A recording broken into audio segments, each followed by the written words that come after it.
Introducing your comebacks. First, fighting out of the blue corner, please welcome Cassius Clay Wetzel. Yeah, we got Clay Wetzel coming in, age 25. He's fighting out of Goliath Fight Team. He's a wrestling coach, so I have a feeling his younger athletes are going to be watching him. Please welcome the Gorilla Nick Rasher.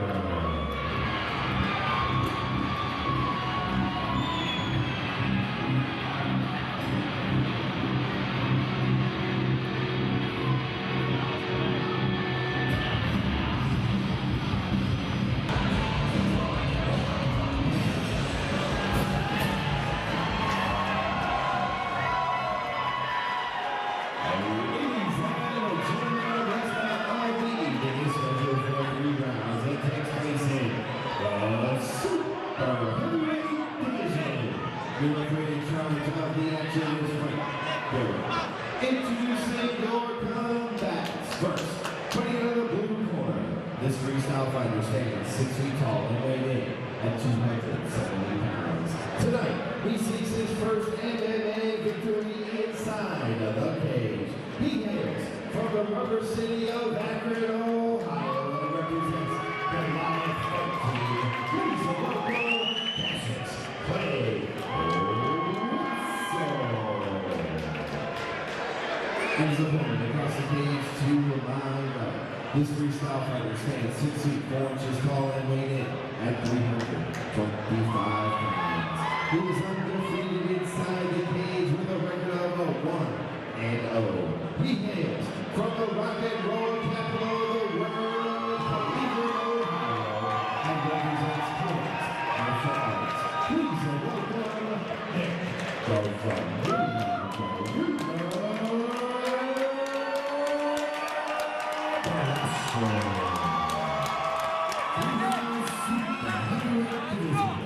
Okay, we're here for the big boys. They're we're moments away. They're locking up the cage, and we got Clay Wetzel versus Nick Brashear. There we go.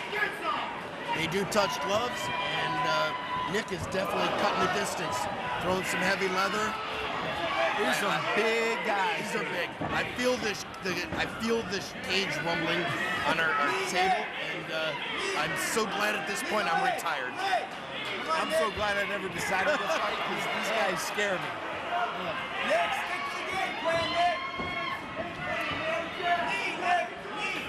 Now, Clay, being a wrestling coach, I would think he would want to have Nick on the cage, but you know what? It being 6'4", over 300 pounds, it's a lot easier said than done. And we drug him down. Now you got 6'4", 300 pounds on top of you, and It's gonna take your energy out real fast. It is. Nick's controlling the cage, like I said, using the cage as a weapon, smothering him here, and you know what? Clay's, all of his mobility going to the left is taken away by the cage. And I mentioned that so many people don't use the cage as a weapon, but you know, you just took his whole left side of his body and his mobility out of the equation. Now, when you say, to the casual fan watching here, what is a fighter allowed to do with the cage, and what is a fighter not allowed to do with the cage? Well, you're not allowed to use it for gripping. And you know what? As a savvy veteran, I've snuck my fingers through the cage a few times and used it to catch my wind. In theory, you're really not supposed to. But you can really get a jiu-jitsu guy out of his element when you take him up there and you can sort of get his neck cocked and get him sort of caught up against the cage. It takes their game plan a lot. When you take away the mobility of a jiu-jitsu guy, you definitely are using the fence to your advantage. Now, right now, Wetzel's got both his feet on the cage. Is he doing that to try to push his opponent off or to gain a little bit of mobility? You know what? Now that you just said that, he did. And he did one quick explosion, and he did a quick bridge, and as you can see, he just got into half guard, which is a lot better position than as he was in side mount position. In side mount, Nick could throw knees, and if you look there how he's controlling Nick's right leg, he can no longer throw that knee. And like you said earlier in the day, you have to show something here. Although Clay's not taking big damage right now, he has to fight back. At the amateur level, it's definitely there to protect the athlete. You know, you got Frank Garrick, the referee tonight. This guy's been in Japan doing fights. He's seen almost everything there is to see in martial arts, and he's also a student of the game. So he's not going to let this go too far if it gets ridiculous. And you know what? It's a submission here.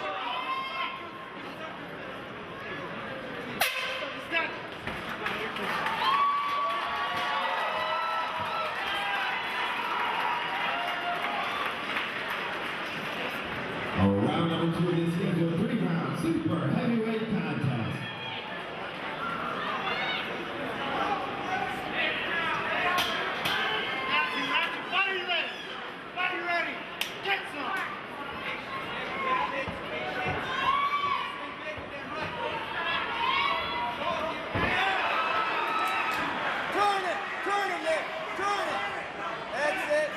Nick is a big, strong guy. Clay is really trying to use his wrestling and control positioning. When you're 6'4", 300 pounds, like I said earlier, it's a lot easier said than done. Again, Nick. Keep control of him, man. A lot of times in the super heavyweight division, you see him do a lot more stand-up fighting than ground and pound. We've lost a mouthpiece here. It looks like Clay did get hit. He's got a little blood coming from his nose, and now he's breathing out of his mouth. Do you think these mouthpieces coming out are results of legitimate hits, or it's a fighter's way of being a little crafty to catch their wind? That's a great question. You know what? You can tell when it comes out for real. Oftentimes the guy's usually asleep to follow it. When it comes out for fake, hey, that's you know, in wrestling in the old days, I would definitely make sure I didn't tie my shoes tight. And ref, my shoe's untied. I better tie it. And I'd take a good 30 seconds tying that shoe to you know, to get my energy back. You know what? These guys are 25, 29. They're no spring chickens, and you can see their you know, wisdom of being an older, wiser fighter.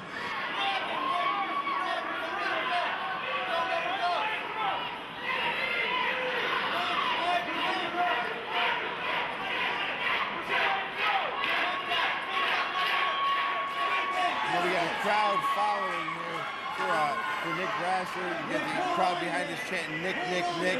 You know, these guys, I don't care what you look like, I don't care who you are, I don't care what your walk of life is. You have to have the respect of the fans just for simply walking into this cage. It takes a lot of guts. There's a lot of guys that can't do it. Right. And I mentioned earlier, Nick was an ex-pro wrestler. And, you know, I think he decided, hey, I'm going to put my money where my mouth is, get out of the fake stuff, and, you know, we got an undefeated you know, MMA fighter, and you know, I think a lot of them, although I do see him slowing down a little bit, as I see both fighters slowing down. This is coming down to looks like maybe the 3rd round again, and I definitely know that those knees to the belly that Nick's throwing on Clay are adding up dividends. It's you know, taking it in the belly is not a fun night. Not a fun night. You know, and even that pro wrestling, I mean, as fake as it might be, you still got to be in shape. You still got to know what the heck you're doing.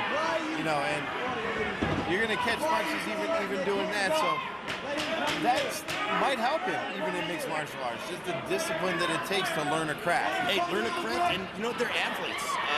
What they do, and you know, the entertainment factor and the athleticism alone, I admire those people. And this is your 3rd and final round of this super heavyweight division contest.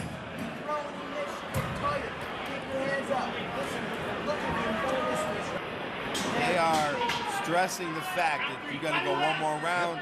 This fight's not over yet. You can't just lollygag through the 3rd round, especially Nick Brasher. Especially the 265-pound and over division. You got 300 pounds of force coming behind a punch. You blink, it could be over. You know, we're 3 minutes away from a decision. But and I don't know how you see it, but I do see Nick having dominated the first 2 rounds. I see it a close 2-0. You know, they've both done things to score points, but I think all around and the whole encompassment of what a judge looks for in a fight, Nick's got this going 2-0, but he can't get too comfortable because, again, you don't know which way the judges are seeing it, yet you can't get too cocky because, like you said, he can get caught with one punch like that, fight's over. And it seems like Clay right now is gaining a little more energy. Looks like Nick is just trying to buy time here to get this fight over with.